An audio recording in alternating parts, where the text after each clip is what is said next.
మాజీ మంత్రి విడుదల రజనీ ఆమె అనుచరులపై చిలకలూరుపేట అర్బన్ పిఎస్లో మరో ఫిర్యాదు నమోదైంది. వైసీపీ హయాంలో చిలకలూరుపేట టౌన్ బీసీసీఎల్ అధ్యక్షుడిగా పనిచేసిన శ్రీకాంత్ ఈ ఫిర్యాదు చేశాడు. విడుదల రజనీ మంత్రిగా ఉన్నప్పుడు ఆమె పిఏలకు ఉద్యోగం బదిలీ కోసం 3 లక్షలు ఇచ్చానని, అయితే డబ్బులు తీసుకుని పని చేయలేదంటున్నాడు శ్రీకాంత్. ఎన్నిసార్లు అడిగినా డబ్బులు తిరిగి ఇవ్వడం లేదని, ఈ విషయాన్ని అధిష్టానానికి ఫిర్యాదు చేశాననే కక్షతో రజనీ అనుచరులు అర్ధరాత్రి తనపై దాడి చేశారని శ్రీకాంత్ ఆరోపించాడు.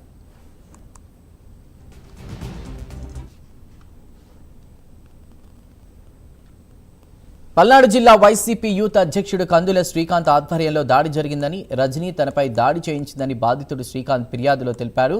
ఇక రజనీ పిఏ మానుకొండ శ్రీకాంత్ రెడ్డి దాడిలో పాల్గొన్నారని, చిలకలూరుపేట వైసీపీలో గట్టిగా మాట్లాడితే అనుచరులచే దాడి చేయిస్తున్నారని చెప్తున్నాడు.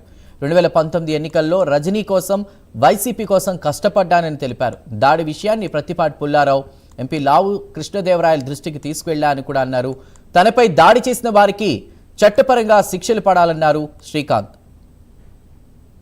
ఆ రోజు నైట్ దాడి చేసిన వాళ్ళంతా విడుదల రజనీ గారి పదవులు ఇచ్చిన వాళ్ళు, వైఎస్ఆర్ కాంగ్రెస్ పార్టీలో పదవులు ఉన్నాయి ఇప్పుడు వాళ్ళకి.